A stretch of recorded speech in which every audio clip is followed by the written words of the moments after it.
What if I told you tariffs could make your next car really expensive? Would you believe me? Would you argue with me? I hope you do. But in order to keep this as unbiased as possible, we're not going to get into the politics of all of this because I've got some opinions on that. But one thing you don't do is talk about politics. I will talk about human rights and stuff like that. We shouldn't take rights away from people. I'm going to leave that there and roll into the topic at hand, which is tariffs and the automotive industry. This is probably going to come off as a little scripted, kind of like a essay paper. And the reason that I want to do that is because I want to stay focused on the topic and keep this as objective as possible so that opinions on a certain person, Donald J. Trump, doesn't impact people's ability to hear the message that I'm trying to, put out there. So we'll cover what are the tariffs, impact on car prices, impacts on jobs and manufacturing, global trade and automakers' reactions. And you guys have probably seen some say we're going to go out with a fight, and others that are like, that's fine, do what you must, because at the end of the day, spoiler alert, the companies aren't paying it, the people are. Then what does that mean for people like me who really love driving cars and V8s and all these other things that, I really want the car manufacturers to bring to the US and the ones that are in the US to keep on doing. And just final thoughts. And then, of course, I want to hear your guys' opinions on things. So starting off with the basics, what are tariffs? For those of you that may not have heard this term, it's a tax on foreign goods, things that are brought in to the country, or any country, as a matter of fact. Pretty much every country has some sort of tax on imported goods, for the most part that I know of. So let's say that I'm a t-shirt manufacturer in Switzerland, just picking a country, right? If it costs me $5 to make that t-shirt and I sell that t-shirt in the US, I'm not going to charge you $5. I'm going to charge you $5 and let's say 25 cents for whatever my tariff is, and you pay that extra cost. I'm not eating that. Why would I do that? That's not good business. But let's say you now bump up that tariff and now it costs me $5 to make the shirt, but by the time it gets to your country, it's now costing me $6. Guess how much I'm charging you for that shirt? Probably $6.50. If you're a good businessman or a good businesswoman, whatever, you need to know these basic principles. So now take that same thing and apply it to cars. Something that I find pretty interesting, a lot of people don't know this, is a lot of ways that people get around certain things is by, shipping products to different places, Canada, Mexico. And if you've been paying any attention to the recent news, you see there's these ongoing potential trade war conflicts that are potentially going to cause an issue on tariffs between Canada, US, and Mexico. We don't do a lot of imports with a lot of other countries, but those are in our top 3 or 4 largest trade partners. So this is it's a sticky subject, let's just put it that way. Before I go any further, I want to say that in order to keep this bias, once again, you've got to talk about the pros, the cons, the good, the bad, the ugly, right? The thing and the intent behind tariffs is this. If you make it harder and more expensive for companies to import goods to the US, then the goal is to hope that local companies and US-made companies do more production in-house or in-state. But since we're not a country that is big into manufacturing, we're a big importer, that makes it really tricky. So in a sense, yes, you could boost the local manufacturing power by keeping foreign companies at a distance through tariffs. I'm just going to say that. So you'll see this on stuff to kind of keep competition low. Apple doesn't allow certain Chinese manufacturers for national security.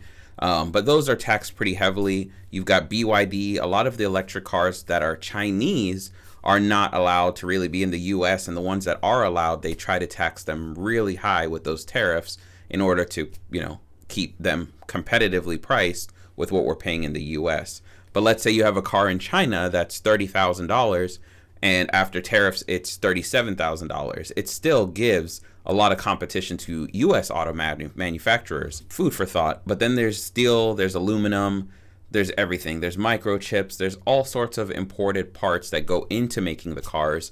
So it's not just a whole fully finished BMW or a Honda coming to the United States that is all taxed. It could be that we'll talk about the list of companies that build cars in the US, but parts for that car are mixed up into that. And so you want to make sure that you consider all of those things when you decide what side of tariffs you're on. And now let's roll into the impact on car prices. If you guys have been paying any attention to the economy over the last, 2025, last 5 years, you've seen it go like this, and then just kind of stay up high. And car prices have not dropped significantly enough. The average car payment these days is about $760, I believe, for a new car, and about $560 for a used car. And it's insane, especially with the interest rates. You might say to yourself, I don't buy new cars, it doesn't really matter. I'm someone who's only ever bought used cars, and I mean, I've paid the price, it hurts. But moving forward, there is going to be a significant demand for used cars, which the two go hand in hand. If new cars are expensive, people are going to start buying used cars. Used cars start to become expensive. So the market kind of follows that trend. And with the rising costs for the auto manufacturers, because they're now having to figure out where they're going to get parts from, or either establish new factories, which is a heavy investment to say, oh, we're going to just build a Hyundai plant in South Carolina. You can't just do that overnight. You can't just do that in 1 or 2 years. And not only that, who's paying for that? So states and the U.S. have to give companies incentives to want to do that. Tariffs alone may not necessarily do that strong arming like we think it will. Car parts themselves, so for the mechanics, the dealerships, for them to just get parts, this is another impact that's going to hurt things, because you see this now. A lot of new cars, there's still a lot of delays in the manufacturing process we're facing since COVID. And so a lot of parts are still actually back ordered, and things are just becoming so expensive. I know you guys have heard that thousands and thousands of times in the last few years. And most of you are feeling it. Unless you're in that 1%, you probably aren't feeling it too much. But for the rest of us normal Americans, it's pretty expensive to live, and cars are that. I remember when I first started reviewing cars, and I used to think 50,000 was way up there. And now I see Kia Tellurides and Jeep Grand Cherokees and Wagoneers, 100,000. You've got Tacomas for 75,000. You've got what's the big one? The Tundra Capstone sitting at almost $90,000. That's all I gotta say, man. It's what new car prices cost. And then just to bring some positive back into things, a lot of companies are switching a lot of their production back to the US, or considering it. It's, again, not an overnight thing, but that is one positive, which means more job growth, which means a little more stability because we're not dealing with trade partners as much. But again, there's the flip side to that, where so many companies are like, well, in order to account for these increased costs, we're going to get rid of some of our jobs and do more with less, or improve our production by finding trade partners that are in less fortunate countries, that they can pay a little bit less in labor rates. But again, it's even stuff like, call centers. It's the same thing. Outsourcing labor and outsourcing work to other countries is just something that the U.S. has done for many, many years. So bringing that stuff back to the U.S., it's a good attempt. I don't think it will work, but I've got to point out the good, the bad, the ugly. I've always wanted to be so optimistic that I think that trickle-down economics works. But unless you are, Costco or FedEx, to a certain extent, paying your employees decently, which is still not enough because you can see FedEx and UPS and stuff like that, there's labor strikes. But most of those CEOs, unfortunately, aren't going to pay their employees that well to offset these rising costs. They'd rather cut employees and keep their profit margins where they are. And I hate that that's the harsh reality of it all, but that's just the world we live in, and, greed is a thing. So as far as how the auto manufacturers are taking it, some of them are just going to have their country retaliate with tariffs. Canada, Mexico are going to play that trade war game. They're like, look, you need us as much as we need you. Ford, GM, Toyota, they all do business in the US. They all sell cars around here. Honda even. So if you want to continue to have these cars at the prices you would like them to be, we'll play those games with you.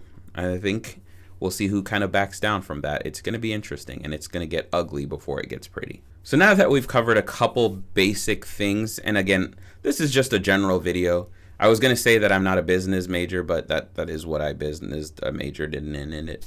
Now that we've covered just the basics, I just kind of wanted to throw some ideas, some thoughts, some things to consider as we roll into 2025.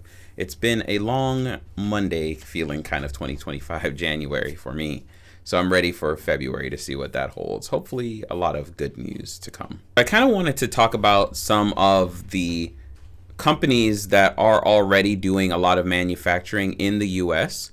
So of course you've got GM, no surprise, American company, and they've got plants Texas, Kentucky, Michigan, a bunch in Michigan, of course. Oh yeah, all over Michigan, Tennessee. So there's a bunch there. Ford, of course. Stellantis, for those of you that don't know, that's Jeep, Ram, and Chrysler. Then after that, you've got Tesla. No surprise again. Big factory in Austin and big one in California. And it looks like another one that's going to be doing the semi in Nevada. You got Rivian. Shout out to Rivian. Big, huge fan. If you're going to go electric car, go Rivian over Tesla. That's all I'm going to say. Lucid. Toyota has a bunch. I find it kind of interesting. Toyota's got one Alabama, Mississippi, San Antonio, Texas that does the Tundra, the Sequoia. You even got one in Kentucky. So hats off to Toyota there for doing business in the US. Then you've got Honda, which is a big surprise. Then you've got Honda, which is actually not a surprise there. Nissan's got a couple that do the Leaf, the Frontier, Altima, Mazda, Subaru, Hyundai, Kia, Volkswagen, and then Volvo. Volvo's got one in South Carolina, and then BMW's got one in South Carolina as well. Mercedes, South Carolina. What's the thing with South Carolina? Someone let me know. I'm gonna do some research on why. But yeah, as you guys can see, there's already a lot of companies that are doing that. And it's because a lot of those auto manufacturers make certain cars that are only for US markets. So it wouldn't make sense to ship them from around the world when you could just make them here. Now, global cars, that's a little bit trickier. So I thought it was also interesting to end this one with, what are the most American cars?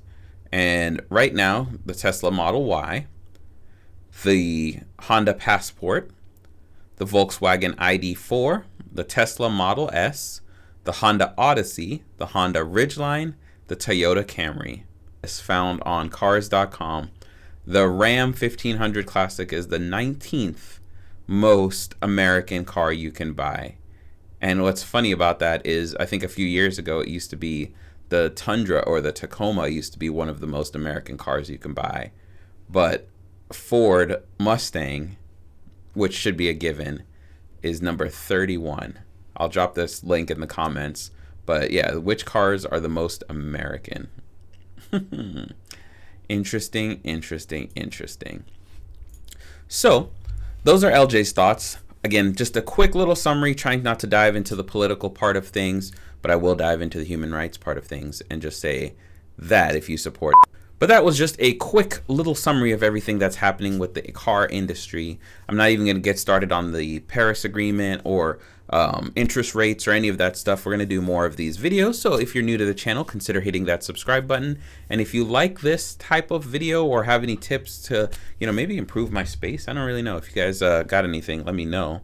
But I'm just trying something different to kind of engage with you guys, become friends, hang out, talk, chit chat, those stuff. But anyways, let me know your guys' thoughts. I'm curious to see what you guys think. And again, just very vague, very on point, trying to not dive into too much, but I could see the car market being increased because of, one, some inflation due to the tariffs on top of the artificial inflation that is just auto manufacturers and just industries in general being like, hey, if you can charge $7 for a gallon in California, maybe we can charge $5 here in, Ohio, and you guys just will pay it. So it all just depends, but keeping it simple, keeping it quick, just for the sake of avoiding politics. But thank you guys so much for watching, and I'll catch you on the next one. Peace.